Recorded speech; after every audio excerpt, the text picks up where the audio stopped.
Hi there, I'm Shona Aitken and I play the violin. I've played violin for more than 30 years and every time I pick it up I still absolutely love the sound of the instrument. I think it's such a versatile instrument and I'll demonstrate some of the different styles that you can play on it a bit later on. But first of all, let's get to know the instrument itself. The violin is made of wood. It's a wooden box essentially. It's got a beautiful front panel, a back panel and side ribs, as you can see here. And the neck is this piece. And then going up to the scroll, this beautiful ornate carved piece of wood. And the pegs, which are wood in my case as well. The sound of the violin comes from the resonating and the vibrating of the strings on top. So the strings vibrate and it goes through the bridge, which is this piece of wood here. The strings rest on top of that and the sound travels through into the body of the violin and then out through the sound holes, which are also called F-holes. You can see on the front of the violin, they're there in mirror image in the shape of an F. And the violin has 4 strings, G, D, A and E.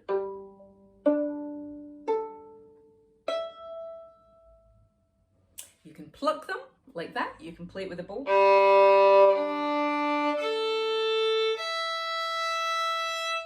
But whichever technique you use, it still really projects through the bridge into the body of the violin and out through the sound holes so everyone can hear. Now you've probably heard of a Stradivarius, a really expensive, fantastic violin. There are several of them throughout the world and normally played by some of the top violinists in the world as well. They are incredible pieces of instrument and they are super projecting. They can project right to the back of the largest concert hall with this wonderful pinpointed sound. So that's why everyone says they want a Stradivarius, because they're the loudest, I guess, and the most prominent sound you can get from a violin. Anyway, that's by the by. I'll get back to the instrument. So 4 strings, G, D, A and E, played through this wonderful piece of wood, which transports the sound out to the audience, to the listener, to the world. And you can do so many cool different techniques actually on the violin. You've heard pizzicato already, but I'll play it just a little bit more.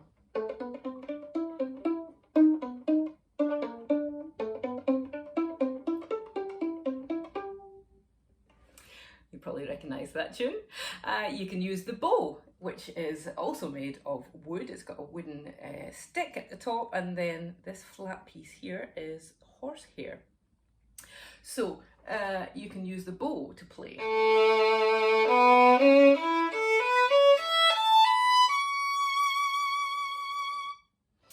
And it sounds just lovely. You probably hear some beginner violinists and the only difference between them and a professional violinist is that they've not quite got the speed and the pressure ratio correct with the bow yet. So you might hear this. And that's just simply because they're maybe pressing too hard or not bowing fast enough, using the bow quick enough. So it just takes a bit of time to get that sound developed and have a smooth sound from the bow.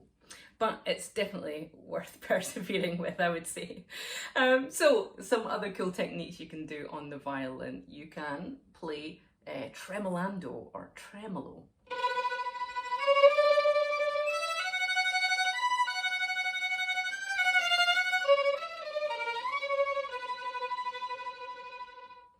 It's kind of an eerie sound. There's another eerie sound you can make as well. You can play closer to the bridge, which is called sul ponticello, on the bridge in Italian.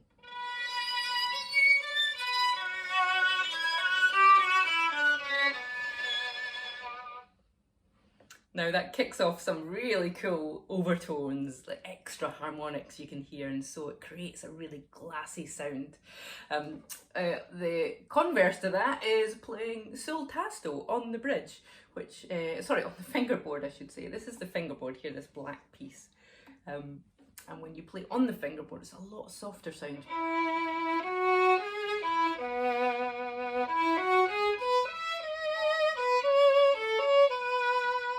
Compared to when you play just normally.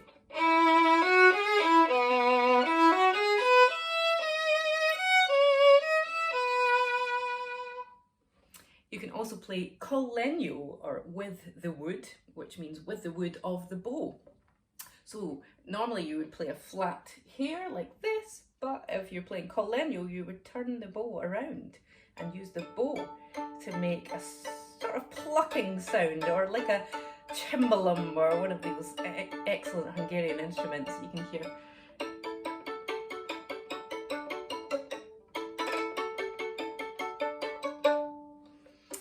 So that's another really nice sound you can make. You can hear ricochet there as well, where you just let the bow bounce on its own. You can play staccato.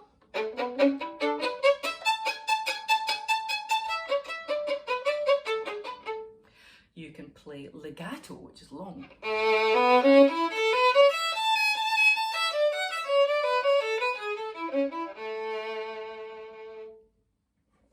So those are just some of the techniques you can use playing the violin, and you can imagine the sound of that when there's a full orchestral section playing in those styles. It was really, really so effective. So now I'm going to give you a few tips for playing the violin. Now, you may have seen at some folk sessions or some trad players that are people that have just taught themselves to play violin, and their position with their left hand is right up close, supporting the neck of the violin. So that does allow playing in first position, and there's a lot of music you can do just like that. But I learned in a classical fashion, so I was always taught to get that wrist back. And you create this nice curve here from the wrist, the hands, the wrist to the elbow. And that just gives you more freedom to move up and down the violin, so you can play in all positions and all ranges on the violin, like this.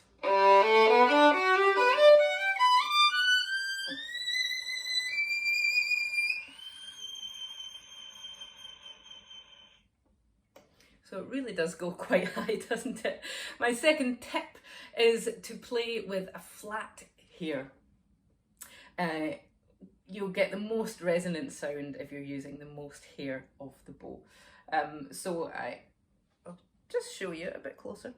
You can see the violin bow here, and when I tilt it, it's really is quite a flat piece of hair. So if you try and keep all of that connected to the string, it will optimize the sound that you make.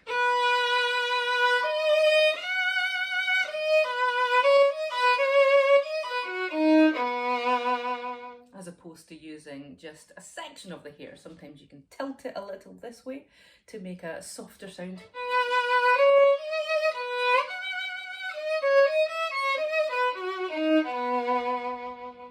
You should be able to hear the difference there between a fuller sound and a softer sound. And then my third tip for playing the violin is to keep the bow equidistant between the bridge and the fingerboard. And this is the most resonant part. Now, you've heard me playing on the bridge and on the fingerboard, soft here and more sort of glassy sound here. But when you're right slap bang in the middle, that is the most resonant part and the fullest sound you can get from the violin. So with a straight bow, try not to have it tilted like this. Mirror practice is really good for that, just to get used to seeing your bow go straight.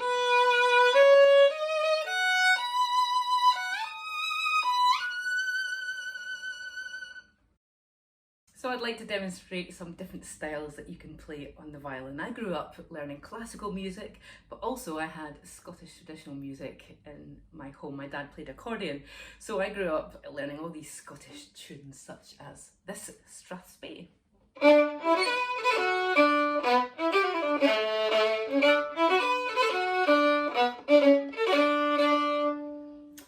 progressed into playing some Irish music.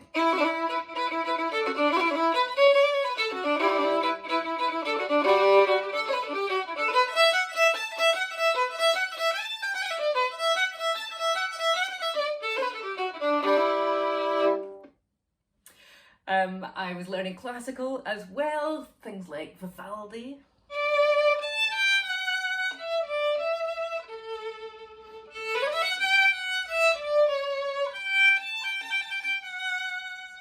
And Eine kleine Nachtmusik.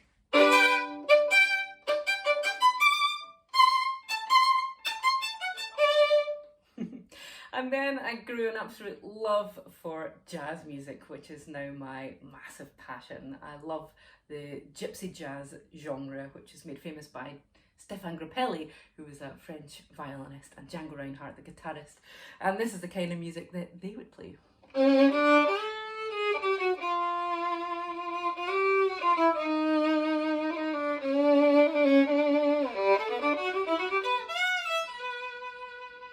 Or something fast like this one.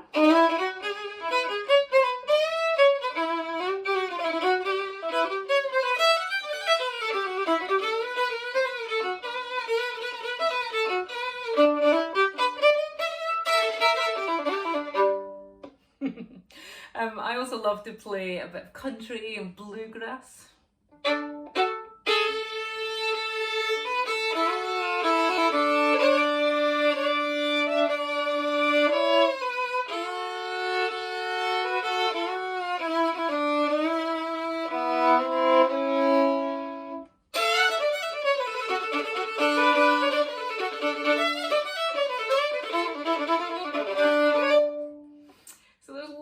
Of different styles of music you can play on the violin. I play a lot of pop stuff as well, just for fun. Sometimes I play at weddings, things like this.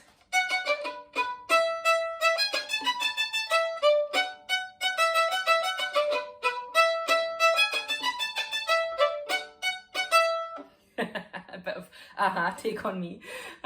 Can't beat a bit of an 80s banger. Anyway, there's so many different things you can do on the violin. You can just pick it up and experiment and learn the sound and the way you can make a sound yourself. Just explore and try different things. You've heard me playing some double stops, which are 2 notes or more at once. And so this next piece I'm going to finish with features a lot of double stops. It's music for a new found harmonium, and well, let's hope that you enjoy your violin playing from now on. Take care.